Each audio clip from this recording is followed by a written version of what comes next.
আসসালামু আলাইকুম, কেমন আছেন সবাই? আশা করি সবাই ভালো আছেন। আজকের ভিডিওতে আমরা দেখব যে Adobe Illustrator দিয়ে আমরা এরকম একটা ফ্লোর কিভাবে আঁকতে পারি সেটাই দেখব। তো এটা কিন্তু আঁকা খুবই সহজ, শুধু একটা আমরা যেকোনো স্ট্রোক কালার নিয়ে কিন্তু এটা করতে পারবো। যেকোনো একটা শেপ নিয়ে, যেমন আমাদের স্ট্রোক কালার যেকোনো শেপ নিয়ে আমরা কিন্তু এরকম একটা ফুল কিন্তু আঁকাতে পারবো। সো কথা না বাইরে ডাইরেক্ট ভিডিও যাবো, তার আগে একটা কথা বলে নেই, সেটা হলো যে আমার চ্যানেল যদি নতুন হয়ে থাকেন তাহলে অবশ্যই কিন্তু সাবস্ক্রাইব করবেন এবং বেল আইকনে ক্লিক দিয়ে রাখবেন যাতে করে নতুন ভিডিও আপলোড করার সাথে সাথেই আপনার কাছে পৌঁছে যায়। সো আমরা এখান থেকে যেটা নিয়েছি আমরা সম্পূর্ণভাবেই এই যে আমাদের যে সফটওয়্যারটা ছিল সম্পূর্ণভাবে আমরা এটা ডিলিট করে দিলাম। মানে আমরা যা কিছু করছিলাম কাজ সবকিছুই আমরা এখান থেকে ডিলিট করে দিলাম। ডিলিট করে দিয়ে আমরা পুনরায় এইটা নিয়ে কাজ করব। সো আমরা এখান থেকে কি করব, আমাদের যে আছে আমাদের সেখান থেকে আমরা আমাদের Adobe Illustrator যেটা আছে সেটা আমরা এখান থেকে ওপেন করে নেব। আমার এটা মূলত নতুন ভার্সনে, এটা পুরাতন ভার্সন যেগুলো আছে সেগুলোতে কিন্তু কাজ করতে পারবেন, কোনো সমস্যা নাই। 19-এর পরে যেগুলো আছে সবগুলোতে কিন্তু এটা কাজ করা যাবে। সো আমাদের এটা ওপেন হচ্ছে। আমাদের কম্পিউটারটা একটু স্লো হয়েছে, কারণ হচ্ছে অনেকদিন আগে উইন্ডোজটা করছি, এই জন্যই আমার কম্পিউটারটা একটু স্লো হয়েছে। সো এখান থেকে চলে আসলো। আসার পরে আমরা এখান থেকে আমরা যে কোনো একটা রেজলিউশনের যে কোনো ফাইল আমরা এখান থেকে নিব। আমরা এরকম একটা থাম্বনেল সাইজ যেটা আছে সেটা আমরা এখান থেকে নিয়ে নিচ্ছি।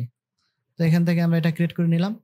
নেওয়ার পরে আমরা এখান থেকে আমাদের যে আর্টবোর্ডটা আছে সেই আর্টবোর্ডটা যেরকম আছে আমি সেরকম ভাবে রাখলাম, যতটুকু আছে আমি ততটুকুই এখানে রেখে দিলাম। রাখার পরে আমরা এই যে লাইন সেগমেন্ট টুল যেটা আছে এইটাতে চলে যাব। এইটাতে যাওয়ার পরে আমাদের এই যে এখানে আর্ট যেটা আছে টুল সেটা নিব। নেওয়ার পরে আমরা এখান থেকে যে কোনো ভাবে যে কোনো মাপে কিন্তু এটা আঁকাতে পারি, এরকম ভাবে আঁকাতে পারি, এরকম ভাবে ইচ্ছা মতো কিন্তু আমরা এটা আঁকাতে পারি। তো আমরা এটা ডিলিট করে দিচ্ছি। আমরা এখান থেকে মূলত আমরা এখান থেকে এরকম ভাবে ভাগ করে নিব, একটা এতটুকু পরিমাণ আমরা এখান থেকে ভাগ করে নিচ্ছি। নেওয়ার পর আমাদের স্ট্রোক কালারটা একটু হালকা বাড়িয়ে দিচ্ছি, তো এতটুকু বাড়িয়ে দিলাম। দেওয়ার পরে আমরা এখান থেকে যে স্ট্রোক কালারটা আছে এটা আমরা এখানে এই যে আমাদের ইউনিফর্ম যেটা আছে এখান থেকে আমরা এরকম একটা শেপ কিন্তু করে দিলাম। এইটা আবার ঘোরানোর জন্য আমরা এখানে কি করব, স্ট্রোকের এখানে ক্লিক করলে আমাদের যে এখানে ভার্টিক্যাল করে দিই তাহলে এটা মোটা হবে, এটা চিকন হয়ে যাবে। তো এরকম করলাম, করার পরে আমরা এখান থেকে কিন্তু এটা যদি কালার এখনই আমি অ্যাপ্লাই করে করতে পারবো, আবার পরবর্তীতে যদি আমরা করি তাও কিন্তু এটা করতে পারবো। সো এখান থেকে আমাদের এরকম একটা চলে আসলো। আসার পরে আমরা এইটা কপি করে নেব। কপি করার জন্য আমরা কি করব, আমাদের কিবোর্ডের যে ওয়াল্ট বাটন আছে সেটা ধরে যদি আমরা ড্র্যাগ করি তাহলে কিন্তু এটা আমাদের একটা কপি হয়ে যাবে। যেমন এরকম ভাবে আমি ড্র্যাগ করলাম,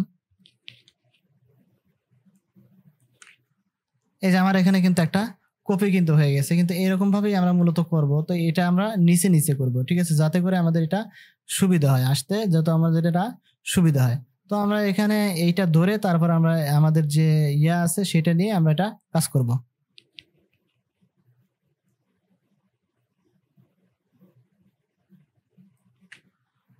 সো আমরা একটা কপি করে নিলাম। নেওয়ার পর আমরা কন্ট্রোল ডি দিব ডুপ্লিকেট করার জন্য, এইরকম কন্ট্রোল ডি দিব। এখানে আমি 5টা করলাম। আমরা এই মূলত 5টা করে আমরা এখান থেকে এটা যদি আছে সেটাই আমরা কিন্তু এখান থেকে কপি করব। যেটা আছে এখানে আমরা পুরোটাই কিন্তু সিলেক্ট করতে হবে।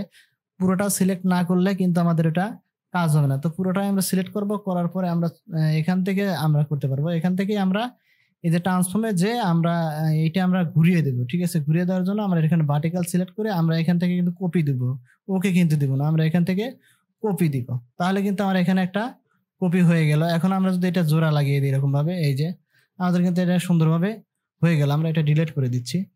আমরা এটা কি করব, একটা গ্রুপ করব। এটা আমরা গ্রুপ করে নিব, কারণ গ্রুপ না করলে আমাদের কিন্তু রোটেশন টুল দিয়ে আমরা ভালোভাবে কাজ করতে পারবো না। তো আমরা এখান থেকে গ্রুপ করে নিচ্ছি। এটা আমরা টোটালটা সিলেক্ট করে আমরা এখানে রাইট করে ক্লিক করে এখানে গ্রুপ করে নিলাম। গ্রুপ করার পরে আমরা দেখি যে এখন কতটুকু হয়েছে। হ্যাঁ, এখনো কিন্তু আমাদের সম্পূর্ণভাবে হয়ে গেছে। তো হওয়ার পরে আমরা এখান থেকে এটা মিলাই নিতে হবে, কিন্তু এটা পুরোটা সিলেক্ট করব। সিলেক্ট করার পরে আমরা চলে যাব রোটেট টুলে। রোটেট টুল থেকে আমরা কিবোর্ডের ওয়াল্ট বাটন ধরে এখানে ক্লিক করে দিব।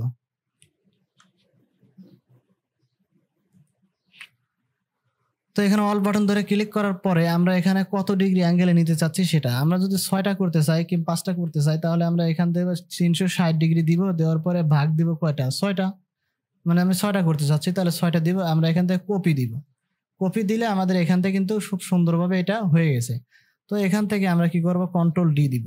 কন্ট্রোল ডি, এই যে কন্ট্রোল ডি দিলে আমাদের এটা সুন্দরভাবে কিন্তু হয়ে গেছে। আমাদের সেটা কিন্তু সুন্দরভাবে সিলেকশন হয়ে গেছে। এখন যদি আমরা দেখি, হ্যাঁ, এখান থেকে কিন্তু সুন্দরভাবে হয়ে গেছে। এখান থেকে একটু ফাঁকা আছে, এই যে এখান থেকে একটু ফাঁকা আছে। তবে আমাদের পারফেক্টলি হয়ে গেছে। এখান থেকে একটু ছোট আছে এটা। যদি আমরা একটু বড় করে নেই তাহলে কিন্তু এটা হবে না। তো আমরা এখান থেকে টোটাল সিলেক্ট করে আমরা এখান থেকে যেকোনো একটা টুল এখান থেকে দিয়ে নিব। আমরা এখান থেকে গ্রেডিয়েন্ট এপ্লাই করব। তো গ্রেডিয়েন্ট এপ্লাই করলাম। করার পরে আমরা এখান থেকে যদি আমরা এটার উপর ডাবল ক্লিক দেই, ক্লিক দেওয়ার পরে আমরা কিন্তু যেকোনো কালার এখান থেকে এপ্লাই করতে পারবো। তো আমরা এখান থেকে এরকম একটা কালার দিলাম। এবং এই পাশে যদি আমরা আরেকটা কালার দিতে চাই, এই যে এই পাশে, তাও কিন্তু এটা দিতে পারবো। এখানে যদি আরেকটা কালার দিই, না দিব না। এই কালারটাই মূলত আমার কাছে সুন্দর লাগতেছে। তো আমরা এখান থেকে একটু ইয়া করে দিলাম। না, আমাদের দুই পাশেই কালারটা দিলে আরো সুন্দর দেখা যাবে। তো এক পাশে কালারটা দিলাম, দেওয়ার পরে আমরা এই পাশে আরেকটা কালার দিয়ে দেবো। এখান থেকে আমরা ইয়েলো কালারটা যেটা আছে সেটা দিয়ে দিলাম। তো এখান থেকে কিন্তু এটা আমার সুন্দর লাগতেছে। লাগার পরে আমরা এখান থেকে সিলেক্ট করে যদি এটা ইয়া করে দিই, তাহলে কিন্তু আমাদের এটা সুন্দরভাবে হয়ে গেল। তো এটা যদি একটু বড় করি, তাহলে কিবোর্ডের শিফট এবং অল বাটন ধরে কিন্তু আমরা বড় করতে হবে।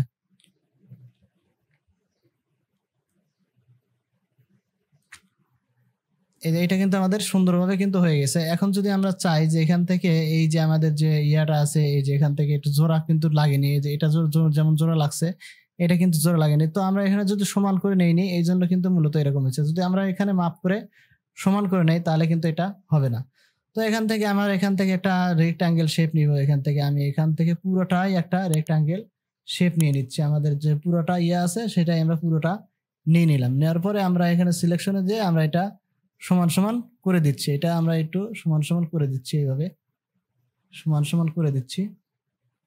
করার পরে আমরা এখানে কিন্তু আমাদের ব্যাকগ্রাউন্ড কালারটা নাই, তো আমরা এখান থেকে ব্যাকগ্রাউন্ড কালারটা ব্ল্যাক করে দিলাম। এই যে আমাদের ব্ল্যাক কালার আছে, আমি এখান থেকে ব্ল্যাক করে দিলাম।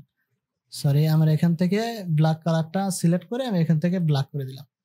তো আমাদের এটা কিন্তু ব্ল্যাক হয়ে গেছে, কিন্তু মূলত আমাদের যে ইয়াটা ছিল সেটা কিন্তু নিচে চলে গেছে। তো এখান থেকে আমি যদি এরেজিং যেটা আছে এটা দিয়ে সেন্ড টু ব্যাক করে দিই, তাহলে কিন্তু ওটা ব্যাক চলে যাবে আর এটা সামনে কিন্তু চলে আসলো। তো মূলত এরকম ভাবেই আমাদের যে ইয়াটা আছে, এই ফ্লোর আছে, মূলত এরকম ভাবে ক্রিয়েট করে। সো যদি আমার ভিডিওটা ভালো লাগে তাহলে অবশ্যই লাইক, কমেন্ট, শেয়ার করে দিবেন যাতে করে নতুন টপিকগুলো শিখতে পারে। সো আজকে বিদায় নিচ্ছি। আল্লাহ হাফেজ।